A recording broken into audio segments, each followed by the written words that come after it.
রাজপথে আমার ভাইয়েরা মারা গেছে, আমি কি করে সেই পতাকা উড়াবো, সেই জাতির পতাকা, সেই পতাকা নামিয়ে উনি কালো পতাকা উড়িয়েছিলেন।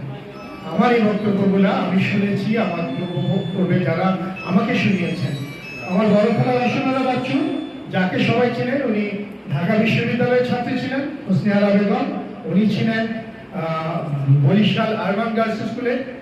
আমি এই কথাগুলো জেনেছি আমার মায়ের মৃত্যুর 15 বছর পরে। আমার বড় খালা 1952 সালে ঢাকা বিশ্ববিদ্যালয়ে আন্দোলন করে উনি রাষ্ট্রনায়িকা হয়েছিলেন, কিন্তু পারিবারিকভাবে উনি কখনো ওনার ছোট বোনের কথা বলেননি আমার অন্যান্য ভাষা সৈনিকেরা। হ্যাঁ, আপনার নেতৃত্বরা একজন গণ্য ব্যক্তিত্ব, যিনি আজকে অসুস্থ, উনি বলেছেন, ওনার নাম হচ্ছে যতীন সরকার। আমি ঠিক তেমনি আমার ভাষা আন্দোলনের নারীদের তথ্য সংগ্রহ করতে গিয়ে এই বইটিতে 56 জন নারীর কথা তুলে এনেছি, এবং সেই বইটি এখানে আমার শফিক মামার লাইব্রেরিতে আছে, দেখে আমার খুব ভালো লাগলো।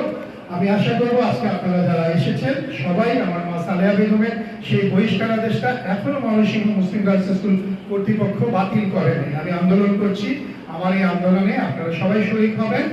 বিশেষ করে এই ভাষা আন্দোলন নিয়ে আমরা এই ইতিহাসের ঐতিহ্য অনুসন্ধানের মতো অনুসন্ধানী এই নেত্রকোনার অনেক ভাষা সৈনিকের কথা আমরা জানি না।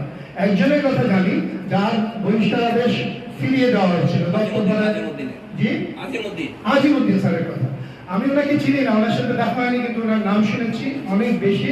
আমরা আলোচনা করব বাংলা ভাষা আন্দোলন নিয়ে, আমরা আলোচনা করব এই নেত্রকোনার অন্যান্য উপজেলাদেরকে নিয়ে। আপনারা যারা আসছেন তাদের সবাইকে শ্রদ্ধা আমি জানাই।